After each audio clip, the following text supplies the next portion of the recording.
Notre 10e anniversaire approchait, et j'avais trouvé le cadeau idéal pour mon mari. Un voyage au Grand Canyon, son rêve d'enfant. Comme il est nul pour choisir des cadeaux, je lui avais donné une liste.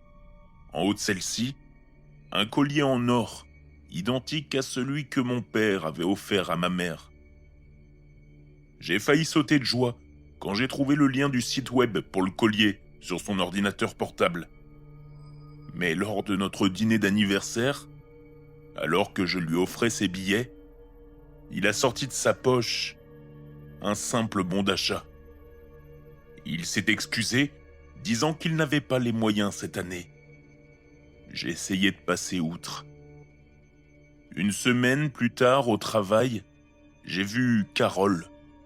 Je ne l'ai jamais vraiment aimée. Le genre de femme qui veut toujours écraser les autres. Mais ce qui m'a frappé, c'est ce qu'elle portait au cou. Le collier en or. Exactement celui que j'avais demandé. En réunion, elle s'est vantée de son cadeau devant tout le monde.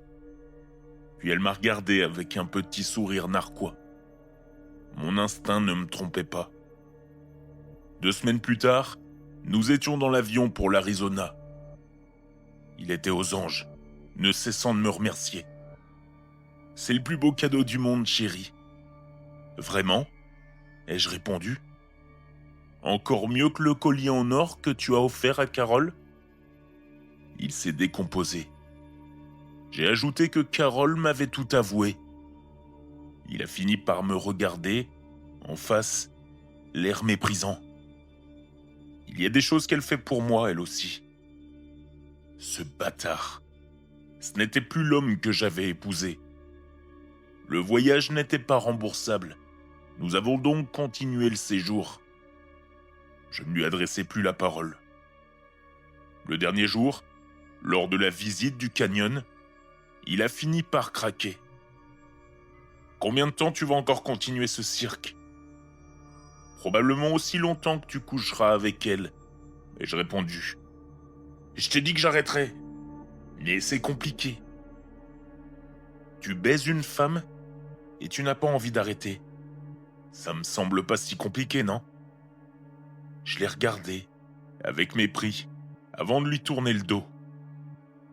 Alors qu'il s'apprêtait à me suivre, il a trébuché sur une pierre et a basculé dans le vide. Je me suis bien précipité, hurlant à l'aide. Quand la foule s'est rassemblée, j'ai pleuré de façon hystérique, suppliant les gens d'appeler la police. C'est incroyable, comme il est facile de simuler la panique et la peur. Presque aussi facile que de saboter une paire de chaussures sans que cela ne se remarque. Ou bien d'asphyxier la maîtresse de son mari avec sa propre chaîne mal acquise. Je suppose que c'est pour ça qu'on appelle ça un choker. Qui a besoin d'un collier en or de toute façon? Je me suis déjà offert le cadeau parfait.